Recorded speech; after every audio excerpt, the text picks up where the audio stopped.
E atenção, nós vamos voltar até Nova York para falar sobre os 10 anos dos ataques de 11 de setembro. Vinícius Dônula está conosco, acompanhando todas as informações, segurança reforçada, ameaças de novos ataques. E o Vinícius tem outros detalhes para a gente. Eduardo, Patrícia, nós falávamos agora há pouco sobre versões, teorias conspiratórias a respeito dos ataques do 11 de setembro. Vocês me perguntaram sobre protestos que devem ocorrer e eu falei dessas instituições que defendem essas versões não muito ortodoxas, não muito lineares do que aconteceu.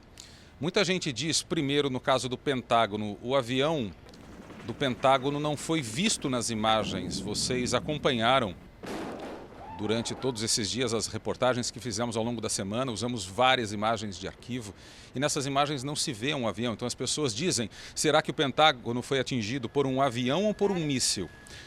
Outra versão, outra teoria conspiratória, a de que as torres teriam sido derrubadas com intenção pelo dono das torres, um empresário daqui de Nova York, que teria interesse em recuperar o dinheiro do seguro. É uma outra versão defendida por uma outra corrente desses muitos que protestam.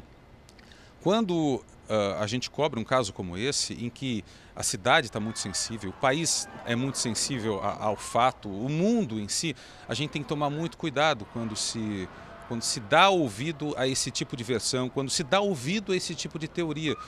Porque a gente está falando de um atentado onde morreram quase 3.000 pessoas, 2.753 só aqui em Nova York. É muita gente, mais o que ocorreu no Pentágono e também temos aí o quarto avião que foi derrubado, foi abatido ou, como diz a versão oficial, teria caído por reação dos passageiros contra os sequestradores. Então a gente tem que tomar muito cuidado, ser muito ético quando a gente trata dessas versões paralelas ao fato, até por uma questão de respeito às pessoas, às famílias e ao país.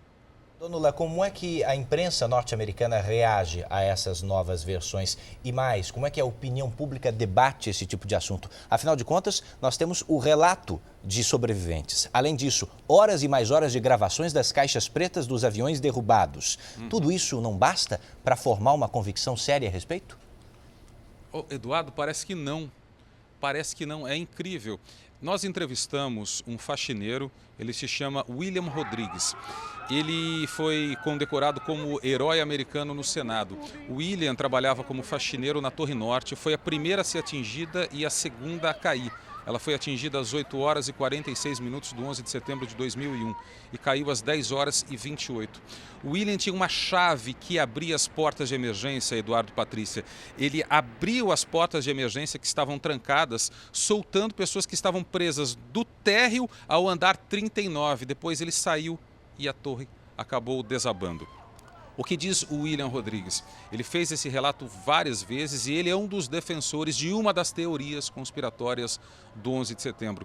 Ele diz que, além do barulho das explosões no alto do edifício, ele também podia ouvir explosões na parte baixa da Torre Norte, o que levaria a acreditar que a torre poderia ter sido dinamitada ou implodida, o que levaria à conclusão de que ela caiu não só pelo choque da aeronave, mas de que também havia explosivos na base da torre.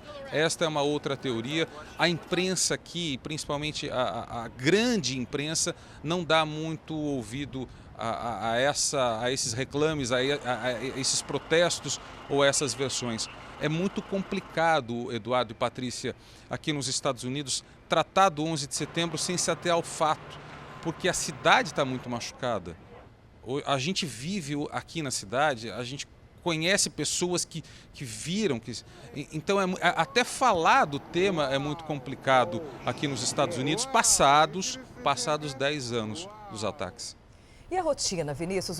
A segurança foi reforçada, como você falou. Como é que é? As pessoas estão sendo revistadas, carros são parados. Como é que é a rotina com esse reforço na segurança perto aí das comemorações de 11 de setembro? O que acontece normalmente? Quando a gente está no metrô, a gente vê sempre policiais pedindo para abrir a mala de um, a mochila do outro. Isso é comum. Agora, isso foi intensificado, principalmente nas estações de trem e de metrô. Onde também nota-se uma mudança muito acentuada aqui na cidade, no trânsito. Por que no trânsito? Porque não tem blitz aqui, não costuma ter blitz. Ontem havia várias blitz pela cidade e eles estão parando sobretudo caminhões. Por que estão parando sobretudo caminhões? Por causa daquela informação de um suposto ataque a Nova York ou Washington, que poderia ser feito com o uso de caminhões carregados com explosivos. Isso a gente nota na cidade. Então a gente vê blitz aqui em Manhattan, que é uma das grandes áreas de Nova York. Imagina Nova York com 5 grandes bairros, diríamos assim. O bairro central, o coração da cidade é Manhattan, onde a gente está e onde ficava o World Trade Center, onde é o Marco Zero. Então aqui em Manhattan, a cidade, esse pedaço da cidade, que eles chamam de Borough, é um bairro grande, diríamos assim, foi transformado numa fortaleza de segurança. E muitas pessoas, como isso repercute na vida das pessoas? Quando você fala de segurança, você está falando na contramão da privacidade. Quanto mais segurança você tem pública, você tem que abrir mão parcial da sua privacidade. Como as pessoas veem isso? Elas preferem abrir mão da privacidade em nome da segurança delas e de seus queridos, entendeu? Aprenderam, se acostumaram com isso, não, Vinícius, a duras penas, não só nesse atentado, mas em outros vários. Agora, você falou dessa cidade extremamente machucada, desse país conduído nesses 10 anos dos ataques. Fala para mim qual é a reação do povo norte-americano em relação ao povo muçulmano, aos imigrantes muçulmanos que vivem aí em Nova York. Chamar-se Muhammad por esses tempos aí em Nova York não deve ser fácil, né? Existe um preconceito. Existe um preconceito, sobretudo marcado pelo desconhecimento e pela ignorância. Quem orquestrou e quem executou aquele atentado, quem executou os ataques, foram extremistas, muçulmanos, mas extremistas. E o que se vê é uma confusão muito grande na cidade entre o que é um extremista, o que é um muçulmano. Então existe um preconceito ainda, infelizmente existe.